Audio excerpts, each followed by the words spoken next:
Ketahuilah ada golongan khusus malaikat-malaikat Allah yang keliling di jalan-jalan di muka bumi ini. Yaltamisuna ahla zikir. Mereka khusus mencari orang-orang yang zikir, mengingat Allah. Maka malaikat-malaikat ini khusus keliling-keliling nyari.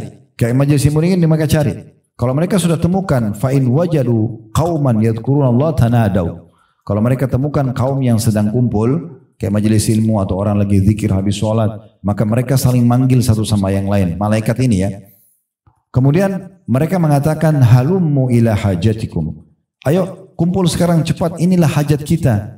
Maka malaikat-malaikat tersebut mulai melindungi mereka dengan sayap-sayapnya.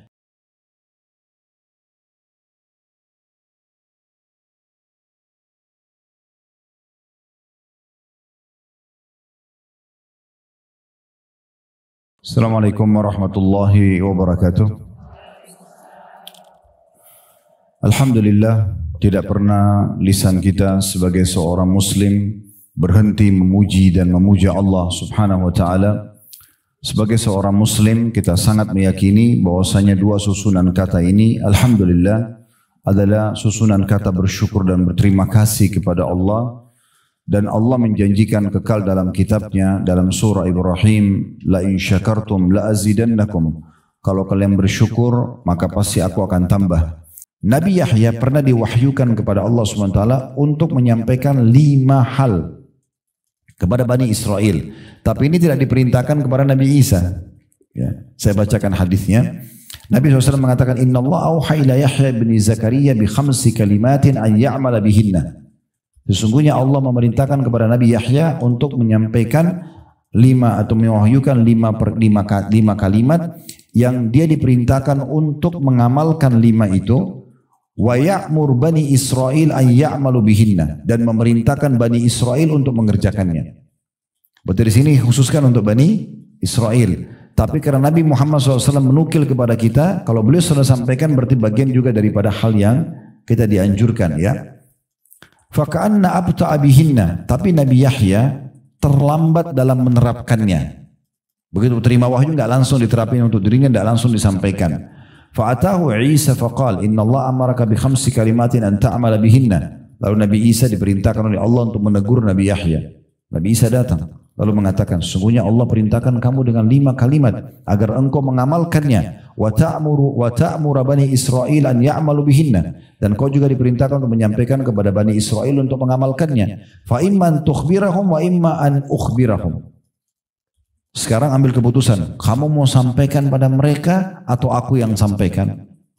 Jadi karena Nabi Yahya terlambat menyampaikan, maka Allah suruh Nabi Isa menyampaikan. Kalau kau tidak sampaikan, Allah suruh saya yang sampaikan loh ini. Maka saat itu, faqala ya akhi la taf'al. Nabi Yahya mengatakan, wahai saudaraku jangan kau lakukan itu. Fa inni akhafu in sabaqtani bihinna an yukhsafa bi aw azab. Karena aku khawatir kalau kau kerjakan itu, malah aku nanti ya akan dihukum oleh Allah, disiksa. Karena ini tugasku, bukan tugasmu gitu ya. Qala fajama'a Bani Israil bi Baitul Maqdis hatta imtala al-masjid. Maka Nabi Yahya pun mengumpulkan Bani Israil kemudian sampai membuat seluruh wilayah Masjid Aqsa itu penuh. Ya dipenuhi pada saat itu. Ini luar biasanya kalau Bapak Ibu belum pernah ke sana ya, tapi lokasi Masjid Aqsa luas sekali. Sehingga saya 1,4 hektar ya, atau 14 lupa ya, sekitar itu ukurannya. Dan dia bukan kayak Masjid Haram, Masjid Nabawi yang satu masjid lokasi. Dia masjid di depan ada kibli, sini ada Masjid Qubatus Sohra, ada musola-musola kecil, tapi dia satu lokasi. Maka Nabi Muhammad SAW mengatakan, kalau kalian ke Aqsa sholatlah di mana saja, karena semuanya dihitung Baitul Maqdis dan pahalanya 250 kali lipat, gitu ya, dibandingkan tempat lain. Ya semoga Allah berikan mereka kemerdekaan ya. Tapi yang jelas Bapak Ibu sekalian di sini dikatakan dia kumpulkan lalu penuhlah orang-orang pada saat itu. Entah bagaimana kuasa Allah, suara Nabi Yahya sampai ke mereka semua. Waktu itu belum ada pengeras suara, tapi mereka semua mendengarkan. Wa qa'adu 'ala syarafat, sampai-sampai mereka duduk di beranda-beranda semua pelosok Masjid Aqsa. Thumma khatabahum faqal. Kemudian Nabi Yahya mulai berkhutbah dan berkata, Inna Allah auha ilayya bi 5 kalimatin an a'mala bihinna wa amura Bani Israel an ya'malu bihinna. Ketahuilah Allah perintahkan kepadaku 5 kalimat yang aku harus amalkan, 5 pesan dan untuk menyampaikan kepada Bani Israel juga untuk mengamalkannya. Awwaluhunna, yang pertama, alla tusyriku billahi syai'a. Jangan pernah kalian menyekutukan Allah dengan sesuatu apapun.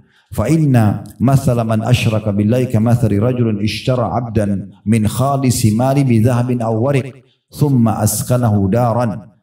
فقال اعمل وارفع إلي فجعل يعمل ويرفع إلى غير سيده فأيكم يرضى أن يكون عبده كذلك فإن الله خلقكم ورزقكم فلا تشركوا به شيئا.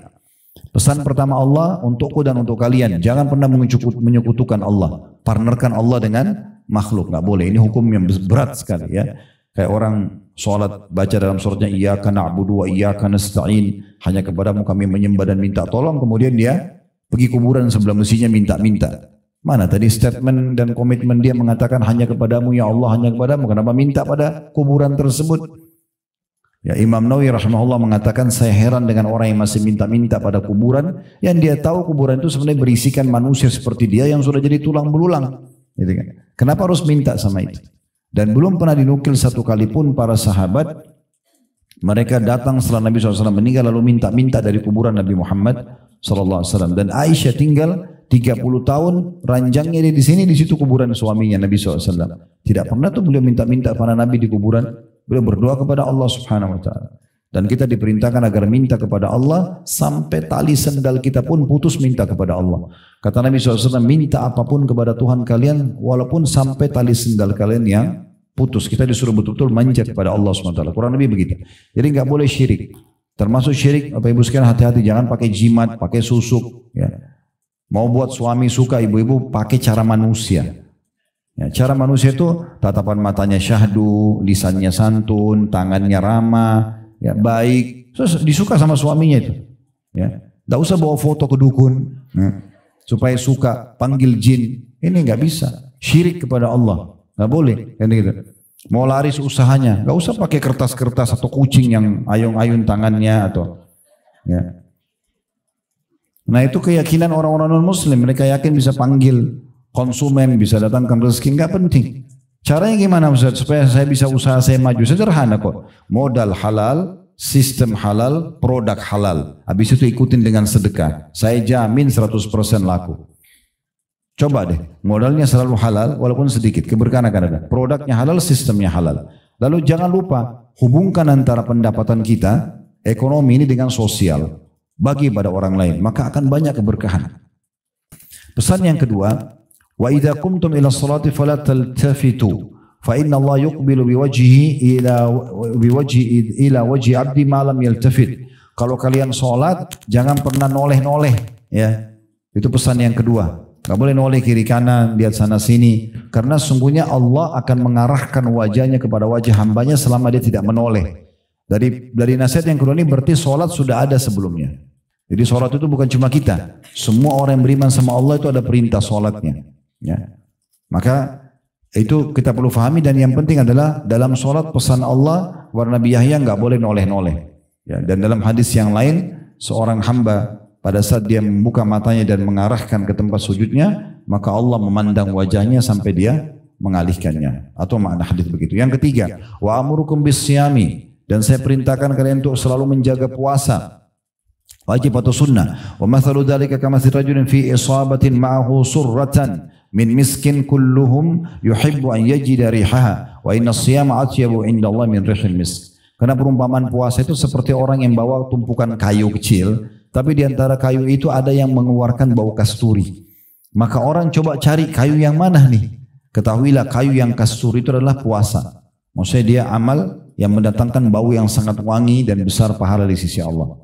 Yang keempat, wa amurukum bis sadaqah, dan saya perintahkan kalian juga untuk bersedekah. Wa mathalu dzalika kamathali rajulin asarahu al-adu fa awsaqu yadahu ila unuqi wa qarrabu li yadribu unuqa fa ja'ala yaqul hal lakum an afdi nafsi minkum wa ja'ala yu'til qalila wal katsira hatta fadha nafsahu. Aku perintahkan kalian sedekah karena perumpamaan orang sedekah seperti orang yang ditangkap oleh satu kelompok musuh, tangannya dibelenggu di lehernya dan didatangkan di sebuah tempat untuk dipenggal lehernya. Untuk dipenggal lehernya. Tetapi dia mengatakan, dia negosiasi. Dia mengatakan, mau enggak saya tidak dipenggal tapi dengan cara saya tebus diri saya dengan harta saya. Maka dia terus menebus dengan sedikit dan banyak sampai akhirnya dia selamat enggak jadi dipenggal. Nah di sini ulama memaknakan, maknanya orang kalau sering sedekah maka sedekah itu juga akan membantu dia supaya tidak kena hukuman-hukuman Allah Subhanahu wa taala. Nah, yang terakhir ini jadi saksi bahasan kita yang kelima, wa amurukum bidzikrillahi katsira. Dan aku perintahkan kepada kalian agar berzikir kepada Allah tapi dengan zikir yang banyak. Bukan kapan ada waktu tapi memang dia harus meluangkan waktunya. Bukan kapan dia mau tapi memang dia harus maukan dirinya. Dia paksakan ya. Bukan hanya sekedar kewajiban misalnya yang dibebankan misalnya habis sholat subhanallah 33, alhamdulillah 33, Allah Akbar. Tapi dia zikir lebih banyak daripada itu selepas tentunya sholat ya. Karena kalau ada penentuan jumlah, tempat, waktu ya kita tidak boleh tambah dan kurangi. Nabi SAW mengatakan zikir habis sholat subhanallah 33, alhamdulillah 33, Allah Akbar 33. Jangan bilang oh saya mampu baca 35. Nabi sudah tentuin jumlahnya, tempatnya dan jenisnya, udah. Tapi baca subhanallah selain habis sholat boleh banyak. Boleh 100, boleh 1000 gitu kan. Nah kata Nabi Yahya, yang kelima adalah saya diperintahkan untuk mengamalkan dan kalian juga amalkan untuk banyak berzikir kepada Allah. Wa mathalu dzalika kamathali rajulin talabahu al-adu sira'an fi asari. Karena perumpamaan orang yang berzikir seperti orang yang sedang dikejar oleh musuh dan musuh berhasil mendapat jejaknya. Artinya dia sudah akan dibunuh oleh musuh. Hatta ata hisnan hasina, sampai dia menemukan sebuah benteng yang kokoh. Fa ahraza nafsahu fihi, maka dia masuk melindungkan dirinya dalam benteng tersebut. Wa kadzalikal abdu la yanju minasyaitani illa bidzikrillah. Oleh karena itu ketahuilah seperti itulah perumpamaan seorang hamba, dia tidak akan mungkin selamat dari syaitan kecuali dengan zikrullah. Jadi ini poin teman-teman sekalian yang juga perlu digarisbawahi berumpamaan dengan zikir. Di antaranya juga hadis Nabi SAW dengan hadis yang sahih dari hadis Abu Musa al-Ash'ari radhiyallahu anhu. Nabi SAW bersabda, "Mathalul ladzi yadhkuru rabbahu wal ladzi la yadhkuru rabbahu mathalul hayy wal mayyit." Perumpamaan orang yang berzikir kepada Allah dengan orang yang tidak berzikir kepada Allah seperti orang yang hidup dan orang yang mati. Kita bisa bandingkan, orang yang hidup masih bisa melihat, bisa ngomong, bisa aktivitas, yang mati sama sekali tidak bisa. Di dekat kantor kami pernah sholat Jumat dan kebetulan saya duduk di saf itu ada jenazah mau disolatin habis Jumat. Sebelahnya karena tempatnya mestinya kecil, nggak besar. Jadi paling pojok misalnya sebelah sana ditaruh ada geranda jenazah, di saf awal ini semua orang sholat gitu. Terus saya kebetulan melihat kondisi itu sambil mendengarkan khutbah sambil saya merenung gitu. Subhanallah, orang yang jadi di geranda sekarang yang sebentar lagi mau disolatin ini manusia seperti kita. Baru beberapa jam yang lalu dia masih bisa sholat, masih bisa zikir, masih bisa segala macam. Tapi sudah mati, udah nggak bisa buat apa. Andai saja dia dikasih kesempatan ngomong, pasti dia akan bilang, saya juga mau ikut sholat. Ya, saya juga mau berzikir gitu kan, tapi sudah tidak bisa. Nah kemudian saya coba renungi hadis ini, perumpamaan orang yang berzikir dan orang yang tidak berzikir seperti orang yang mati dan orang yang zikir hidup. Orang yang mati itu adalah orang yang tidak berzikir. Artinya betul-betul perbedaannya antara langit sama bumi. Akan sangat banyak penyesalan dari orang yang tidak berzikir kepada Allah di hari kiamat nanti, karena seperti orang yang vakum, dia tidak bergerak, tidak bisa beraktivitas apa-apa dibandingkan dengan orang yang banyak berzikir. Dalam riwayat lain, rumah. Ya, perbedaan perumpamaan antara rumah yang ada banyak berzikir kepada Allah dan tidak zikir seperti rumah orang mati dan orang yang hidup. Ya, seperti orang hidup itu kan ada lampu, ada kehidupan, ada ngobrol. Nah seperti itu orang berzikir sama kuburan yang memang tidak ada orang di sana gitu ya. Kemudian selanjutnya mungkin saya tutup dengan ini ya. Tentang masalah tentu banyak sekali hadis, tapi kita tidak bisa baca semua. Nanti Bapak Ibu bisa murajaah di kitab zikir yang tadi saya bilang yang akan kita coba kirimkan ya. Tapi ada sebuah hadis yang menyebutkan tentang keutamaan majlis seperti kita. Insya Allah majlis ilmu begini ya. Atau misalnya Bapak Ibu hadir di satu masjid, semua lagi berzikir, yang sana lagi baca subhanallah, yang sini lagi baca alhamdulillah, sana baca Quran, yang sana lagi sholat. Orang di lingkungan kayak semuanya lagi berzikir tapi masing-masing. Nah ini punya keutamaan sendiri ya. Dan tidak masuk dalamnya orang yang berzikir rame-rame ya. Saya dia baca subhanallah, yang lain semua pada ikut semua, itu tidak masuk dalam masalah itu. Nanti kita jelaskan jabarannya ya. Tapi saya bacakan dulu hadisnya, hadis yang sahih. Abu Hurairah mengatakan radhiyallahu anhu bahwasanya Rasulullah SAW bersabda, Inna lillahi malaikatan yatufuna fit turuq. Ketahuilah ada golongan khusus malaikat-malaikat Allah yang keliling di jalan-jalan di muka bumi ini. Yaltamisuna ahla zikir. Mereka khusus mencari orang-orang yang zikir, mengingat Allah. Di antaranya majelis ilmu begini masuk dalam zikir. Atau orang baca Quran, atau orang berzikir, baca subhanallah, alhamdulillah, atau orang lagi sholat, itu semua dianggap zikrullah, bagian daripada zikir kepada Allah. Ya. Maka malaikat ini khusus keliling-keliling nyari. Kayak majelis ilmu ini mereka cari. Kalau mereka sudah temukan, fa'in wajadu qauman yadhkurunallah tanadau. Kalau mereka temukan kaum yang sedang kumpul, kayak majelis ilmu atau orang lagi zikir habis sholat, maka mereka saling manggil satu sama yang lain. Malaikat ini ya. Kemudian mereka mengatakan halummu ila hajatikum. Ayo kumpul sekarang cepat, inilah hajat kita. Ini loh sebabnya Allah ciptakan kita, khusus pekerjaan mereka itu mencari majelis-majelis seperti ini. Fayahuffunahum biajniyatihim, maka malaikat-malaikat tersebut mulai melindungi mereka dengan sayap-sayapnya. Ila samai dunia, sampai ke langit dunia. Langit yang pertama kita bisa lihat. Qala fayas'aluhum rabbuhum wa huwa a'lamu bihim ma yaqulu ibadi. Maka Allah pun bertanya kepada para malaikat tersebut sambil mengatakan, dan Allah lebih tahu sebenarnya. Allah bertanya ini bukan Allah tidak tahu, tapi Allah memang menugaskan malaikat lalu Allah tanyakan kepada mereka, apa yang diucapkan oleh hamba-hambaku itu? Qala yaquluna yusabbihunak. Maka para malaikat mengatakan mereka bertasbih kepadamu ya Allah, wa yukabbirunak, mereka bertakbir kepadamu. Mereka bilang subhanallah, mereka bilang Allahu akbar, wa yahmadunak, dan mereka mengatakan alhamdulillah, wa yumajjidunak, dan mengagungkanmu ya Allah. Qala fayaqulu hal ra'uni, maka Allah berfirman apakah mereka sudah melihatku? Maka para malaikat mengatakan tentunya fayaqulun la wallahi ya rabbi ma ra'auk, demi Allah mereka belum melihat engkau ya Allah.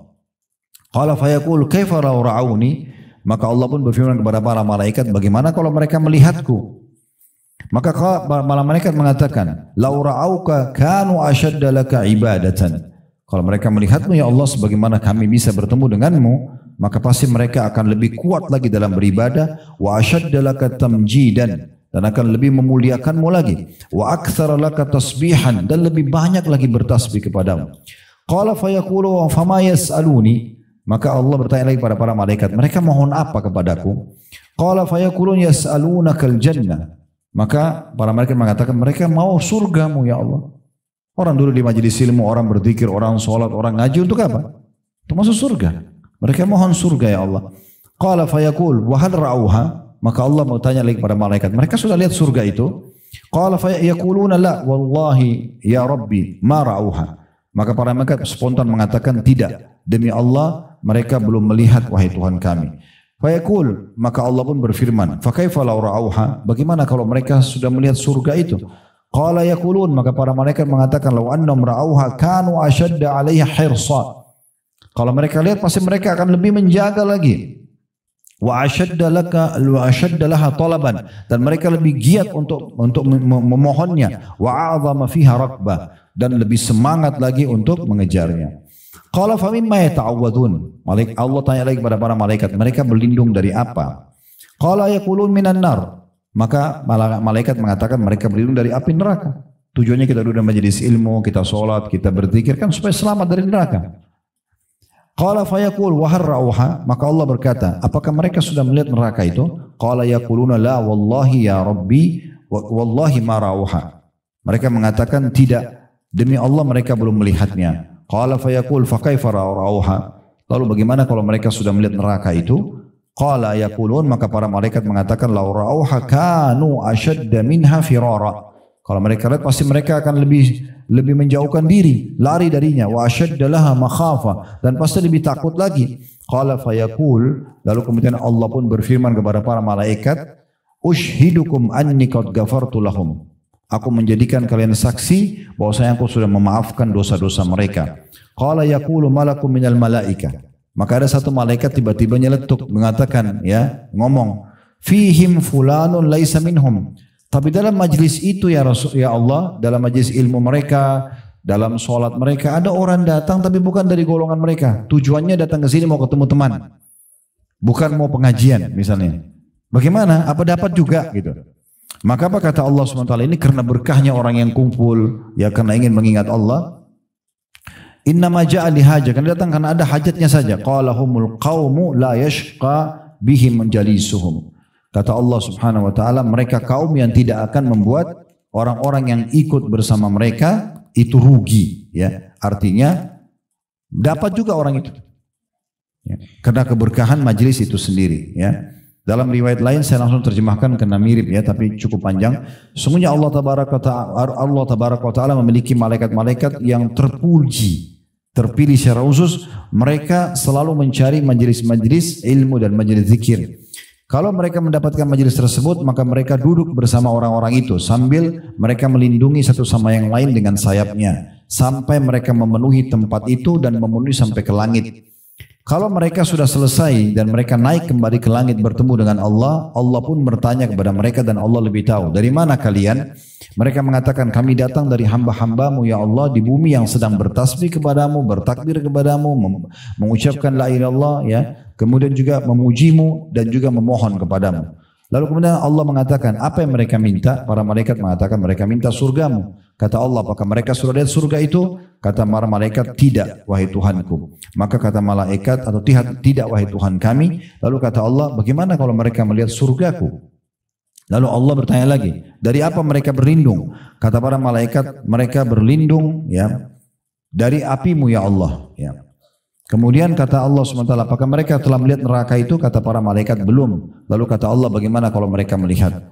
Lalu kemudian kata para malaikat, mereka memohon ampun juga kepadamu ya Allah. Lalu kata Allah SWT, ya, aku telah ampuni mereka dan aku sudah berikan apa yang mereka minta dan aku juga sudah menyelamatkan mereka dari apa yang mereka khawatirkan.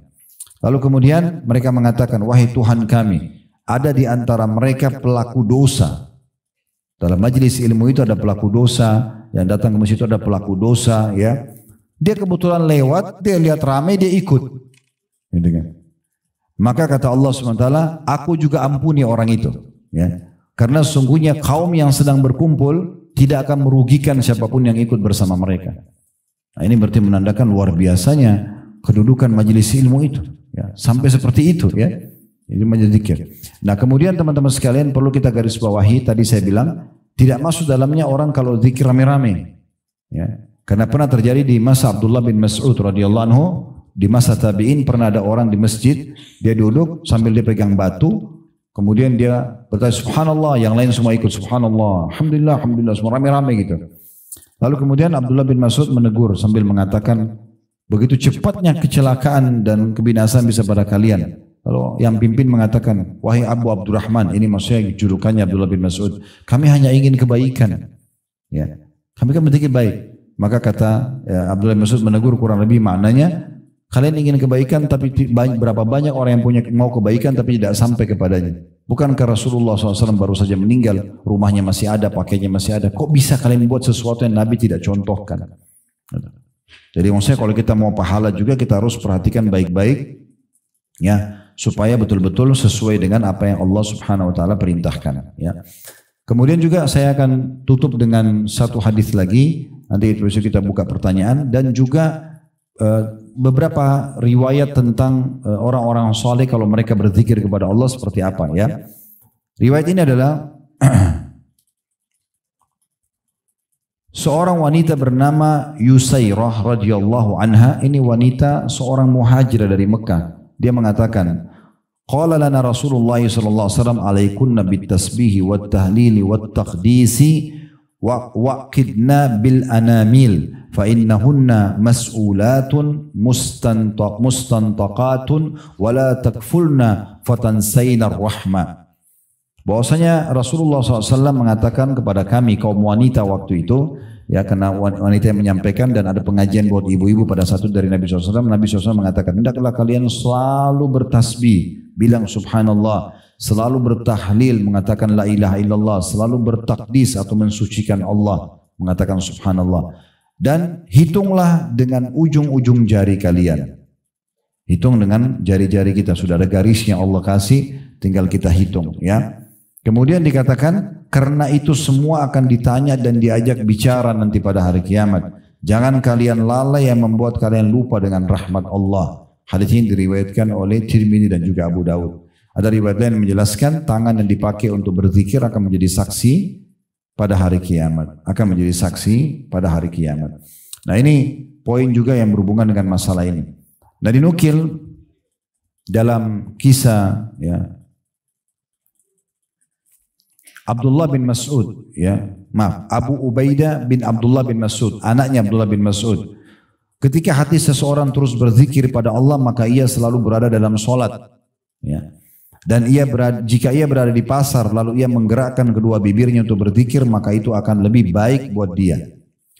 Dan dinukil juga bahwasanya para salafus saleh mereka berzikir dengan jumlah yang sangat banyak.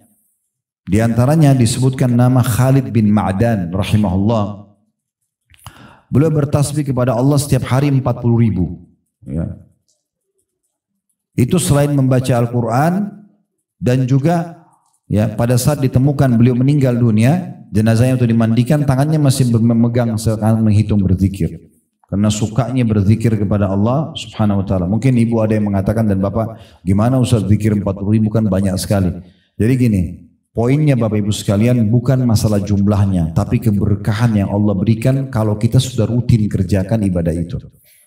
Contoh gini, kalau orang belum terbiasa berdoa, dia berat berdoa. Atau kadang-kadang dia sudah sehabisan kata-kata, dia mau berdoa apa lagi? Karena dia tidak terbiasa berdoa. Coba rutinkan doa itu, nanti Allah berkahi, muncul ide di otak kita, mau ucapin apa? Lisan kita tiba-tiba ngucapin. Makin sering kita ulangi doa, makin banyak Allah bukain kata-kata doa yang kita tidak pernah susun sebelumnya. Kan gitu. Contohnya ini sholat malam. Kalau ibu baru dan bapak sekalian baru sholat malam, berat rasanya. Tapi kalau sudah rutin, setiap hari sudah 1 tahun, 2 tahun, sudah 5 tahun, sudah 10 tahun, itu malah jadi ringan sekali. Bahkan kita merasa, masa cuma baca surah ini lagi, akhirnya bertambah, ada Allah kasih keberkahan. Tadinya kita cuma bangun 15 menit sebelum subuh atau setengah jam, nanti mundur 1 jam, nanti mundur 2 jam. Nanti ada orang menikmati semalam suntuk berdoa dan bermunajat sama Tuhannya. Itu keberkahan Allah kasih. Utsman bin Affan radhiyallahu anhu membaca Al-Quran di sholat witir terakhir itu 30 juz Al-Quran. Kan bagaimana caranya? Yaitu keberkahan. Yang biasa Bapak Ibu baca Qul Huwallahu Ahad, yaitu Utsman bin Affan 30 juz. Ya. Nah, iya betul itu. Coba itu ibu dan bapak sekalian tinggal ketik di Google tentang kisah Utsman bin Affan. Beliau mengkhatam di witir rakaat terakhir. Bukan witir 3 rakaat ya. Rakaat terakhirnya itu baca 30 juz. Gimana ceritanya? Keberkahan. Allah kasih keberkahan. Contoh yang lain, kita tidak pernah sedekah. Akan berat kita keluarin walaupun cuma 5.000, 10.000. Tapi kalau kita sudah rutin sedekah, Allah kasih keberkahan. Kita akan tidak ada beban walaupun sudah 10 juta, 100 juta, kita tidak ada beban.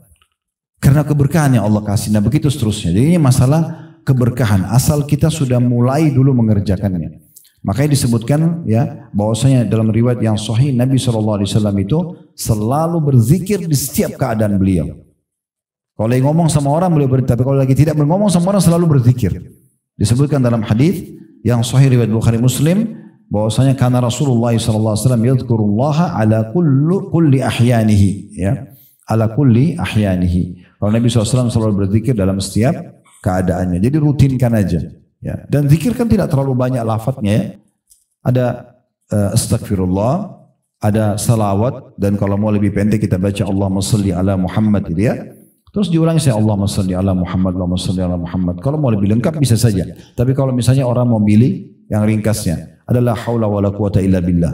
Ada subhanallah, alhamdulillah, wa la ilaha illallah, Allah akbar. Ada subhanallahi wa bihamdi, subhanallahi azim. Gitu kan? Ada la ilaha illallah dengan segala macam jenisnya.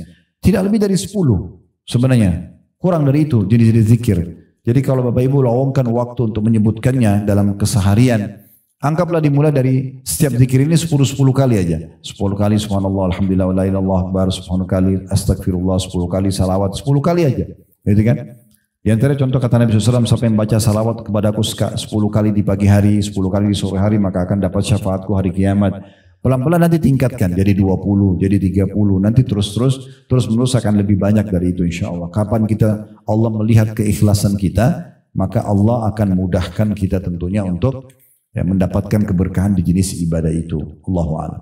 Kita berdoa kepada Allah SWT semoga yang menghadiri majelis ini baik offline ataupun online ataupun siaran ulang dan live, semua diterima hajatnya dunia dan akhirat, dimudahkan urusannya, diampuni dosanya, diterima seluruh amal-amal solehnya, serta dipanjangkan umurnya di atas ketaatan kepada Allah Subhanahu wa taala, kesempurnaan ilmu, amal saleh dan juga keberkahan di keluarga, di keturunan, dan juga di usaha-usaha yang sedang dikembangkan.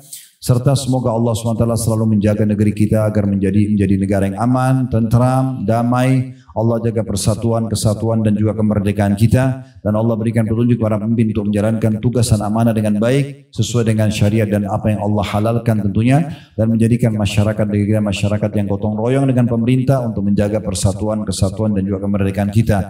Dan semoga Allah lunasi utang negara kita dengan semudah-mudahnya. Siapapun yang memberikan keburukan bagi Islam, bagi negeri kita, semoga Allah kembalikan tipu daya mereka kepada diri mereka sendiri. Dan kita doakan saudara kita di Palestina, terutama di Gaza dan Rafah secara khusus, dan dimanapun yang sedang tertindas, semoga Allah ikhlaskan niat mereka, terima para syuhada mereka, mulakan Islam di tangan mereka dan tangan kita semua, dan semoga Allah Subhanahu wa taala ikut sertakan kita bersama mereka di pahala, baik dengan doa, dengan harta, juga dengan jiwa kita. Dan semoga Allah menyatukan kita semua di surga Firdausya tanpa hisab, mana disatukan dalam majlis ilmu yang mulia ini. Allahumma amin. Wa sallallahu ala nabiyina Muhammadin wa alihi wasallam. Walhamdulillahi rabbil alamin. Subhanakallahumma bihamdika asyhadu an la ilaha illa anta astaghfiruka wa atubu ilaik. Wassalamualaikum warahmatullahi wabarakatuh.